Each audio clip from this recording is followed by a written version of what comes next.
Hello po mga kababayan, kamusta po kayong lahat? And once again, welcome back to another episode of Simply Talkies Vlog. Pag-usapan pa din natin mga kababayan yung ginanap na hearing dyan po sa komite ni Representative Joel Chua na Good Government and Public Accountability. Yan po yung tinatawag na House Blue Ribbon Committee.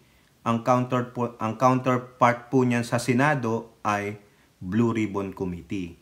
No? So marami po ang naisawalat diyan, pero as usual, ang inyong VP Sara Tamilmil Pusit Duterte Carpio ay wala pa rin.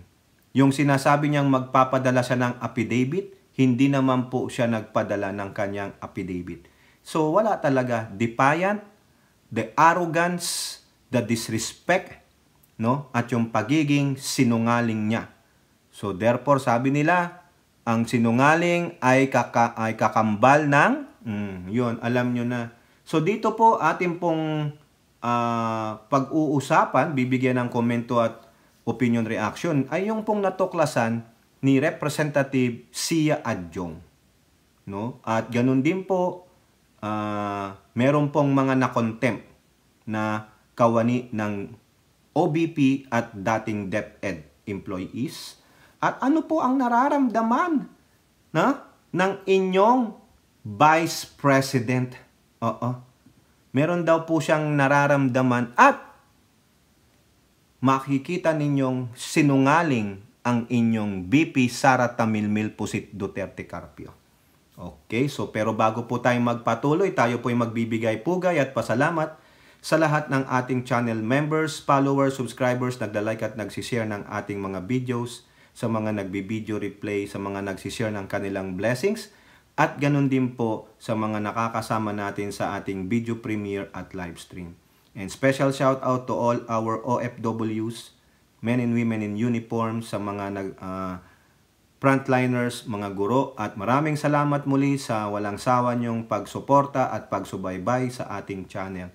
May God bless us all, may God bless our country, and may God bless the Marcos administration.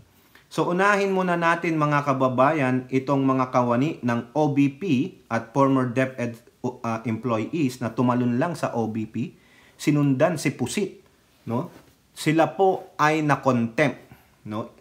Pinag-utos na po ng House panel ng komite ni Joel Chua na sila po ay i-contempt because of continued defiance, continued arrogance, and continued disrespect to the panel or to the committee of Representative Joel Chua.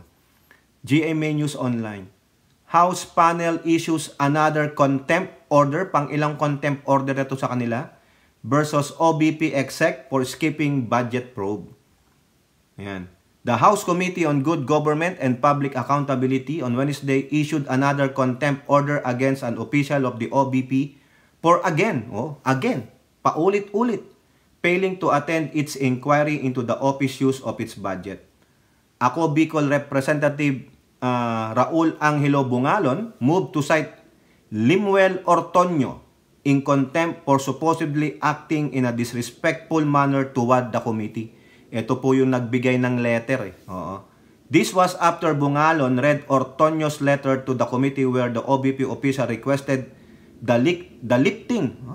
Nagre-request pang mag-lift ng kanyang unang contempt.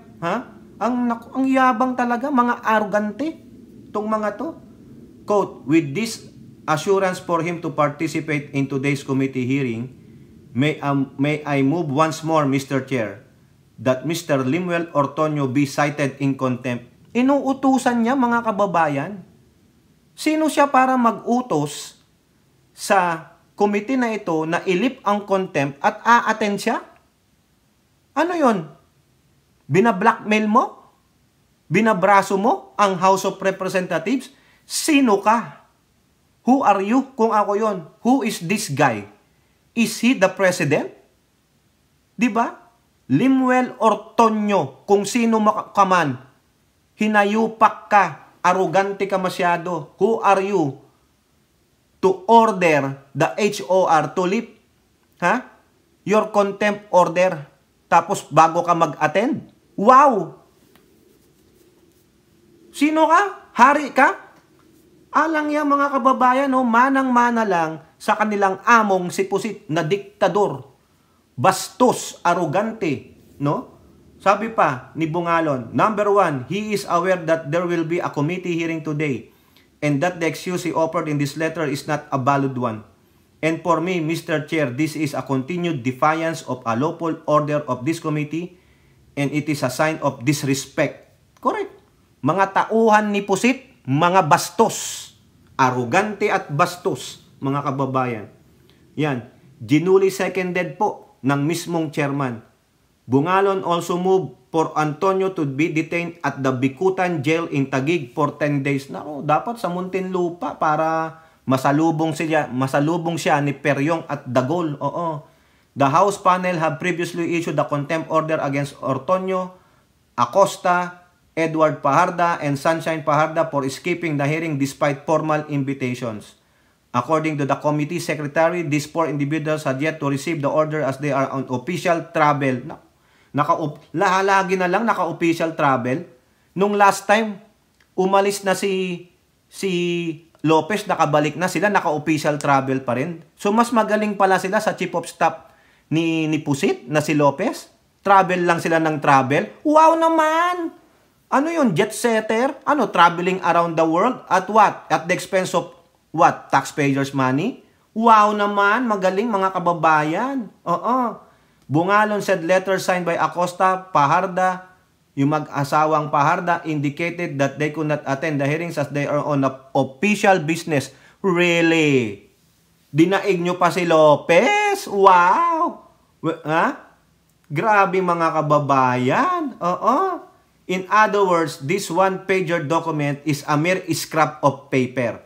We can always offer an excuse stating this, but as an official, we have to convince this committee that indeed on this particular date that they are on official business. Oo, every may hearing, may official business sila. Really? Tinataon talaga mga kababayan. Tinataon. Talagang ina-outsmart nila itong komite na ito. Dapat maghanap ng ibang paraan ang komite na ito para masilo ang mga talipandas na mga ito, ng mga arrogante at bastos. I move that the committee only note this letter and cannot be acted upon as an excuse for their absence in today's committee hearing, sabi ni Bungalon. Nagalit po. Ito pa ang sabi. The DOJ has issued an immigration lookout bulletin order against 7 officials including Ortonio, Acosta, and the 2 Pahardas. O yari kayo, kayong 4 at may 3 pa. I think yung 3 umaten na yun eh. Wala na rin si Lopez doon eh, no? O ngayon, mga kababayan, ano lang ang sabi ni Sara Pusit dyan? Kasi nagpa-press con po siya eh, no? Sumasabay po siya, talagang ina-antagonize niya po. Nang aasar lang itong gaga na ito. Oo. Malakas po mang asar itong baliw na ito. Oo. Ano lang sabi niya? VP Duterte expresses sympathy for her staff being grilled at House probe. Ayun naman pala mga kababayan. Naaawa pala siya. Oo, naaawa siya. Eh kung naaawa ka, no? Bakit hindi ikaw ang pumunta doon? Kailangan maging leader ka. Stand up for your mga alagad. Ikaw ang leader, set a very good example. Eh hindi eh. Ang ginagawa mo, ikaw, punta ka doon. Takot kay. O ikaw, punta ka doon. Tapos kunwari express siya ng sympathy. Aba, may puso pala si Pusit. Kunwari lang yan. Palabas lang yan, mga kababayan, para po yung makuha niya yung damdamin ng sambayan ng Pilipino. Pero hindi po sa akin eh. Hindi po ako naaawa sa mga yun. Oo. Diba? Dapat, kung yan ang sasabihin mo, sabihin mo, ako na. Ako nang pupunta doon. Naawa ako sa inyo eh. No? Lumalabang kayo para sa akin eh, wala namang kayong kaalam-alam. Di ako na lang. Di ba? Ganun ang trait ng isang leader. Eh hindi. Ito yung isang klase ng leader na duwag na duwag. Ayaw niyang, kumbaga sa gera, ayaw niyang mamatay. Naging leader ka pa. Utos ka lang naman ng utos. Bakit? Ikaw ba presidente? Di ba? Sukul na kayo eh. Pero sige, bato pa rin. Ganun pa rin, asarin na lang natin sila, pagurin natin sila, ipakita natin sa taong bayan na ganito ang ginagawa sa atin. Ako to po hindi naawa sa inyo. No?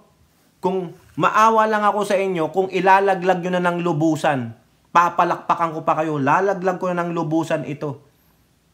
Ano magagawa nung awa niya sa inyo? Nakakulong ka. Ano magagawa nung awa niya sa inyo kung kayo ay naridicule na? Ang tingin sa inyo ng tao, kayo ay mga kampon ng demonyo. Tama ba yon? Masakit madinig, di ba? Pero it's your own doing by protecting and following disseminate. Naawa naman pala siya. Bakit hindi na lang siyang pumunta doon? Sumagot sa mga tanong, mag-oath siya. Hindi yung andami niyang palusot. Kaya ito mga kababayan, huwag po kayong maniniwala dyan.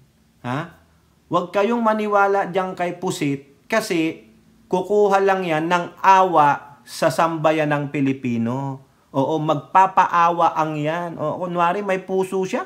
Sabi nga nung nanay niya, siya mismo ang nagsabi, "My mom told me I am heartless." Alam ng magulang yung ugali ng anak niya. Yan po si Sara Duterte, kaya yung sinasabi niyang naaawa siya. Hindi siya naaawa dyan. Wala siyang awa.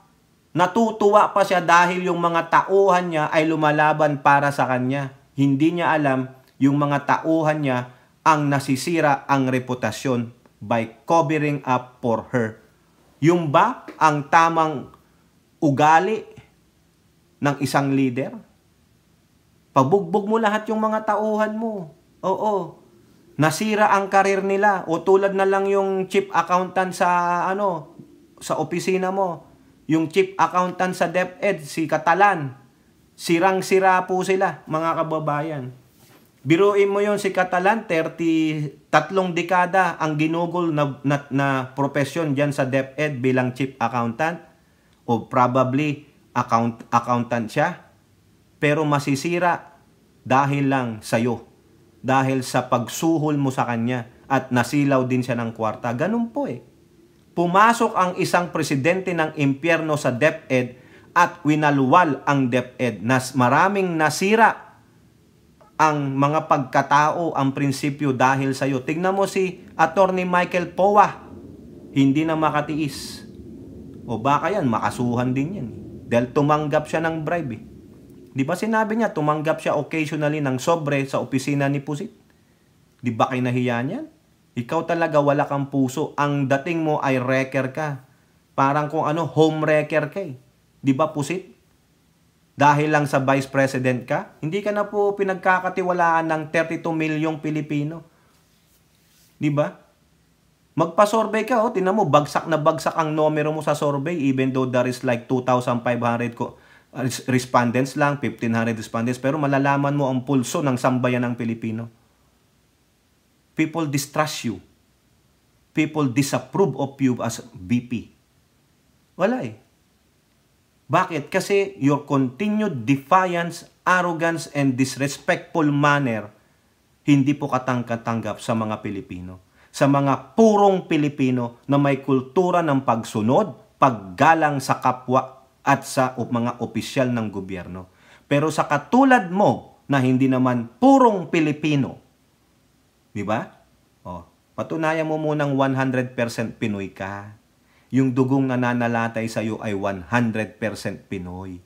Di ba? Ay hindi Di ba? Inchik at German ang ibang lahing nananalatay sa inyo. Inamin ng tatay mo, ang lolo mo ay Inchik. Therefore, yung lola mo ay Inchik. Di ba? Yung tatay ng nanay, yung nanay ng tatay mo na isa ring pasuway sa gobyernong Apolacay noon. Ayun, meron pang pangalan na building doon sa China. O ang nanay mo, Aleman. Di ba? Hindi ka 100% Pinoy, kaya hindi mo alam ang mga katagang respeto, pagpapakumbaba, di po ba? Paggalang. Yung sinasabi mong you express sympathy, you only express it, but you don't feel it. Iba ang expression sa pagpapakita talaga ng iyong awa. Iba yun. Di ba? Talagang nakikita na sa, yung sinasalita pero wala sa gawa. Yung po yan. Madaling magsalita ng ganyan. I express sympathy. I offer my condolences. Pero wala naman talagang sincerity. Palabas lang. Plastic. Parang yung makita nyo yung larawan, mga larawan niya doon sa Quadcom na hindi naman siya invited pero siniksik niya ang sarili niya because she's using her position of authority. Ano yun? Di yung opisina niyang Vice President. Yun lang yun. Other than that, ginagalang siya because dyan sa opisina niya. Di ba? Pero pag wala yan, wala. Hindi kagalang-galang. Actually, hindi naman talaga siya kagalang-galang ngayon. Opisina lang ang ginagalang. Pero yung ano, hindi po. Wala po. Okay? So, dito, kaya huwag kayong maniniwala. Expression niya lang yon. O, naawa ako. Pero sa totoo, wala po sa puso niya. Heartless yan eh. Diba? Kaya kayo, yung mga nandyan na sa OBP, mag-isip-isip kayo. Kung pwede kayong mag-avail ng early retirement, do it now kasi masisira ang karir nyo. Pag kayo nasangkot dyan sa katiwalaan ni Pusit, sira ang karir ninyo. Baka mawalan pa kayo ng mga pension. Di po ba? O now, pasok tayo dito, mga kababayan. Aside pala kay Mary Grace Piatos na isang fictitious character, ay may nadiscovery pa si Representative Sia Adjong. No? 158 AR yung ipinasa nila sa COA. Iba-iba pangalan, iba-iba signature. Iisa ang pangalan, iba-iba ang signature, mga kababayan. So magtataka na kayo, bakit ganyan? Tignan nyo po yung larawan na yan. Sino po yung bagong karakter na ginamit ni Pusit? Si Kokoy. Di po ba? Kokoy daw ang pangalan. Makita nyo yan? Iba na eh. Di ba? Kokoy? Ha? Really? Aside kay Mary Grace Piatos, may Kokoy na, mga kababayan. Ito po, Solon Plugs OBP, DepEd, receipts under same name but with different signatures. Kita nyo yan? Pareho ang pangalan, pero magkaiba ng signature. So, ibig sabihin, maraming Kokoy. Kasi marami rin namang one tamad sa database natin, pare-pareho tayo ng pangalan. So therefore, baka magkaibang tao yan, pareho lang ng pangalan. Di ba? Nangyayari sa ating bansa yan. Pero patunayan nyo na magkaibang tao yan. Di po ba? Ang sabi doon sa isa, yung date lang yung nilagay. Tapos yung sa DepEd naman, may address, Usamis daw. Talagang gawa-gawa. Kasi po may nagsabi sa atin yung ating kaibigan, sinabi rin daw sa kanya yan, yung kwento na yung nagtatrabaho sa isang LGU, dun sa bayan nila, na yan daw talaga yung mga yan, may gawa na.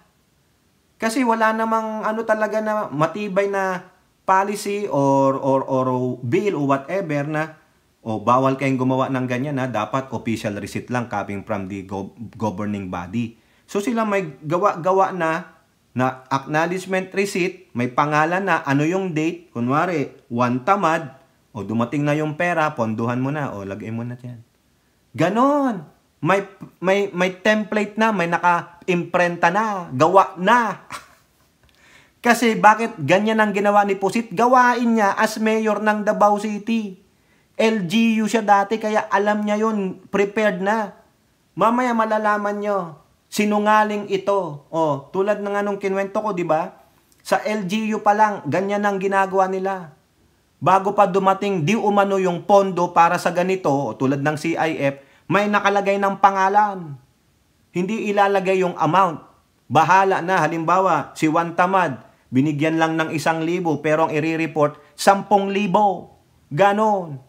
O kaya, 1,000 ang binigay, ang inireport 100,000. Di ba, corruption to the max. Sa LGU pa lang ginagawa na. Dinala ni Pusit. Kaya ganun nakasanayan.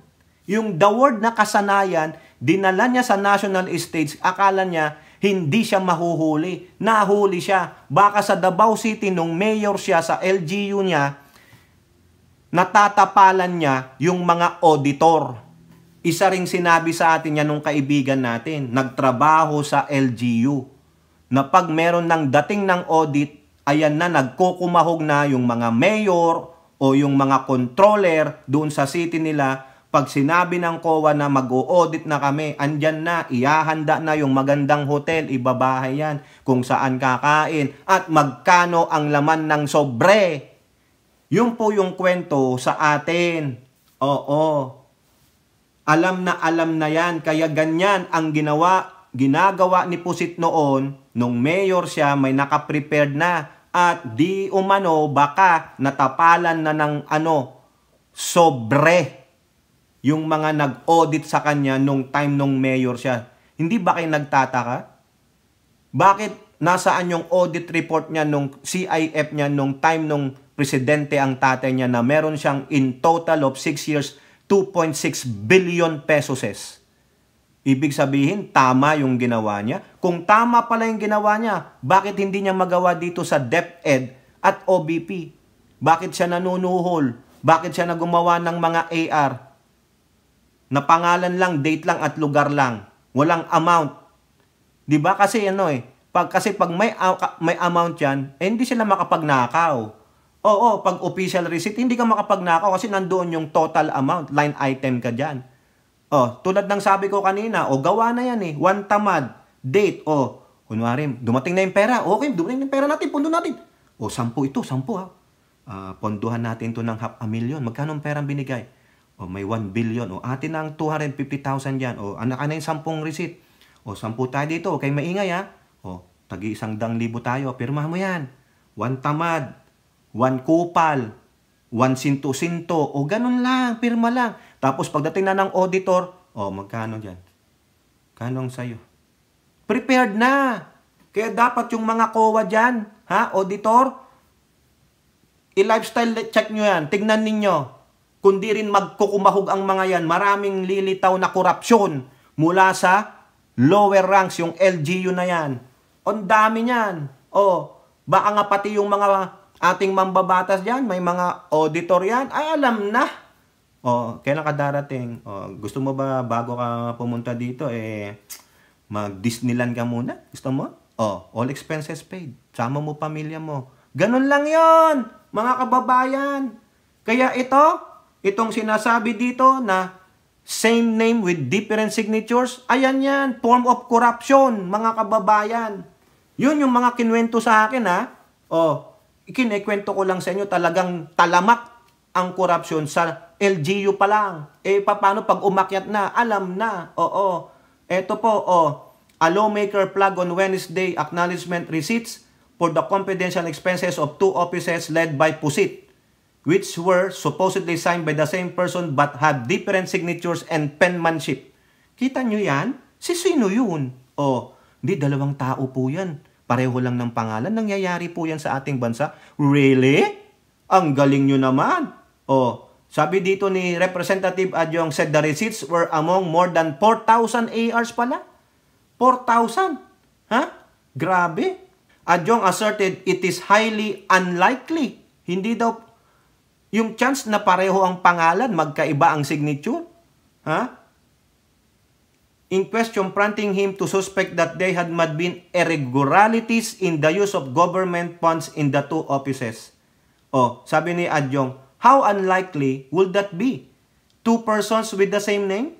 Bearing the same spellings? With the same last name and first names? Posible po ba yan? Sabi naman ni COA Gloria Camora, a lawyer, medyo likely less possible. Medyo likely less possible. It's highly unlikely. Kung titignan nyo po dyan yung sulat, magkapareho. Kita nyo yan, pero magkaiba ng signature, i-forensic nyo yan. Sabi ko sa inyo mambabatas do the signature forensic. Makikita nyo yung stroke, yung bagsak, parehong tao lang yan, iisa ang sumulat, pero iba ang signature. Mahuhuli mga kababayan. Grabe Nagtanong pa ulit siya, yung nga sabi naman ni Camora, hindi po. Adjong said the suspicious acknowledgement receipt may just be the tip of the iceberg of potential abuse insofar as the utilization of CIF is concerned of both the Department of Education and OBP. The committee will consult handwriting. Ayan! Kukonsulta na sila sa NBI ng handwriting expert. Tama po yan at PNP. Correct. Yan ang sinasabi ko sa inyo. Oh, ang tinutukoy dito ay Mary Grace Piatos, pero yung isa si Kokoy eh. 'Di ba? Ano bang pangalan nito? Si Kokoy. Ano yung Kokoy dito? Meron po eh. Sandali lang ha. Si Kokoy Villamin. Ayan, tingnan ninyo. Pareho lang ng penmanship yan. Iisang tao lang pero iniba lang po ang penmanship niya, ang signature na. Loko-loko talaga. Yan po ang ito yung yung nalalagpasan eh. Hindi pinapansin, pinapabayaan, kaya tuloy ang korupsyon. Yung inuutang na pera every year, ilang bilyong piso ang kinukurap, kaya pa walang nangyayari sa ating bansa kasi sa ibaba pa lang kurap na. Tapos aakyat ng pagiging mambabatas. Ayun, dadalhin yung nakasanayan, nakaugalian nila doon sa LGU. Ayan, nakakahiya po mga kababayan, nakakahiya talaga. Nakakabisit, kaya tama lang na sabihin na tama na, sobra na eh. Ulitin lang natin yung sinabi yata yun ni JPE. Pasensya naman ha. Nakakasawa na po mga kababayan. Dapat panagutin na ang mga ito. Gumawa nga kayo ng 1987 Constitution na napaka-restrictive para mawala ang korupsyon. Pero ganun pa rin, walang nangyayari. Paulit-ulit tayong nire-rape ng mga pare-parehong niluluklok nating mga politiko. Kaya nakasanayan nila, naging powerful sila. They have the goons, the guns, and the gold. Yan po yan, 3 G na yan. No, tama na, sobra. Kailangan talaga taong bayan ng humusga sa mga to eh. No? Itapon ito sa West Philippines itong mga to, lalo itong mga Duterte at mga minions nila. At yung iba pa ha, hindi lang Duterte ito, lahat sila. Mga mandarambong. Oo, grabe. Ngayon, Duterte, ito, ang nakita na ang laki ng kabalbalang kasi nakasanayan niya na yung ganyang gawain noong siya pa lang ay nasa LGU. Di ba? Bakit mo nga naman babaguhin yung nakasanayan mo na? O, hindi na huli ka. O, ngayon, ano ang sabi po dyan ni Pusit? Sa balintambayan ng GMA News.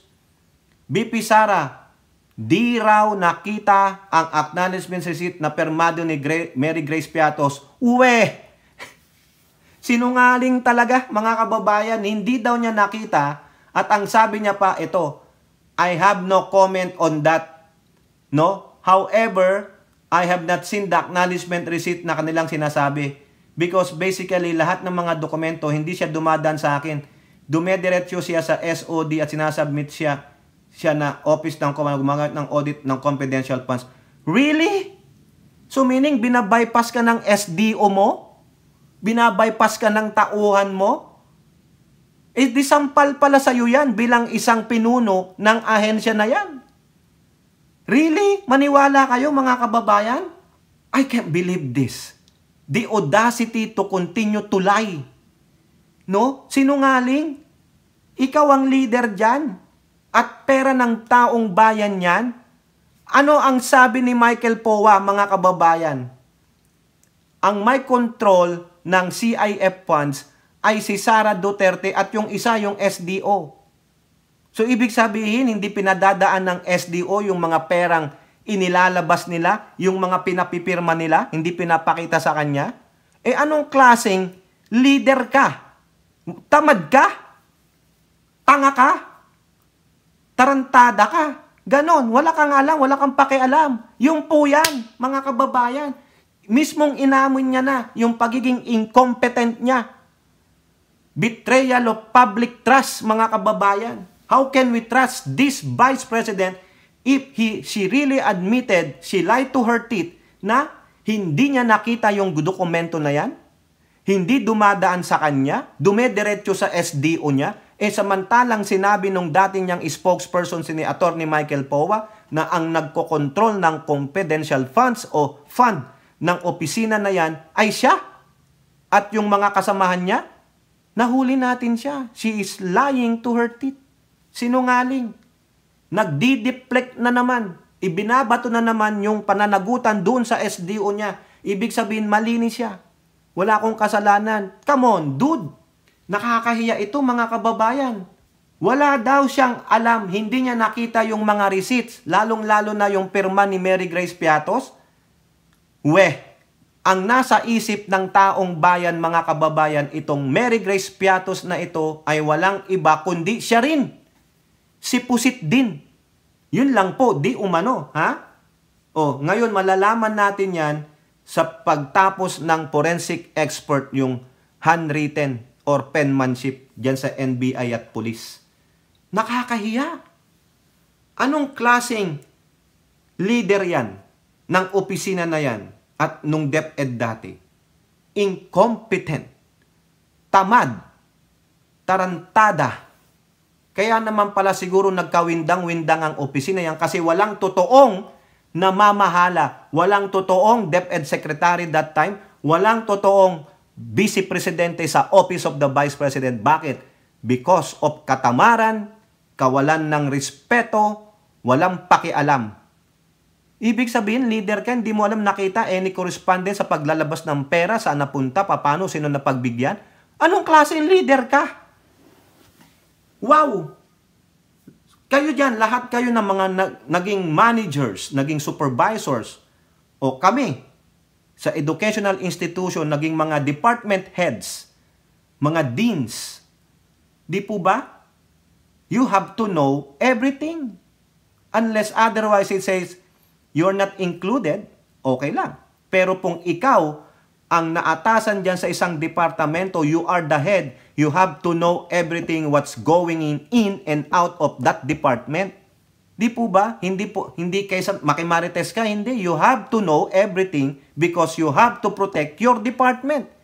You have to give an A+ grade to your department by making a good decision. Ganun po eh. Speaking of experience, ganun po eh. Hindi po pwedeng malagpasan ako ng isang informasyon with regards to my department that I am taking care of at that I'm leading of. Di ba? I have to instruct yung mga tauhan ko, ikaw dito, ikaw dito, ikaw dito. But before you make a proper decision, let me know. Di ba? Tama, mali. Nasa iyo ang final decision, tapos sasabihin mo, hindi mo nakita yung pirma ng Mary Grace Piatos, yung AR na yan, kasi dumediretso kay SDO, tapos siya na ang bahala? Paano siya nagkaroon ng authorization na siya na ang bahala? Underling mo siya. O kaya underling siya nung chief of staff. O sino yung may hawak sa chief of staff? Di ba ikaw pa rin? So ibig sabihin, out of the loop ka nung dalawa? No way. Magagalit ako. Hindi ko alam yun ah. Why you did not inform me? Who are you then not to inform me? I'm your boss. Why did you take me out of the loop? Di ba? Ganon yun eh. So anong klaseng leader ka? You are not a leader. Huh? You are an incompetent individual. Yun lang po yun. Si Santi dapat yan. Tanggal dapat yan. Wala eh. Bakit? Pinagmamalaki niya. 32 million ang bumoto sa'yo. Now, there's no more 32 million that trust you, that approve of you. Kaya better yet, kung hindi ka ma-impeach, mag-resign ka. O di kaya kasuhan ka. Visit. Ang lakas lumusot pero napakababaw ng palusot. Huling-huli. Sinong maluloko mo? Yung mga dyan? Hindi eh. Maski na siguro yung common sense lang. Ikaw ang tao, ikaw ang namamahala dyan, ikaw leader dyan eh. Dapat alam mo yan eh.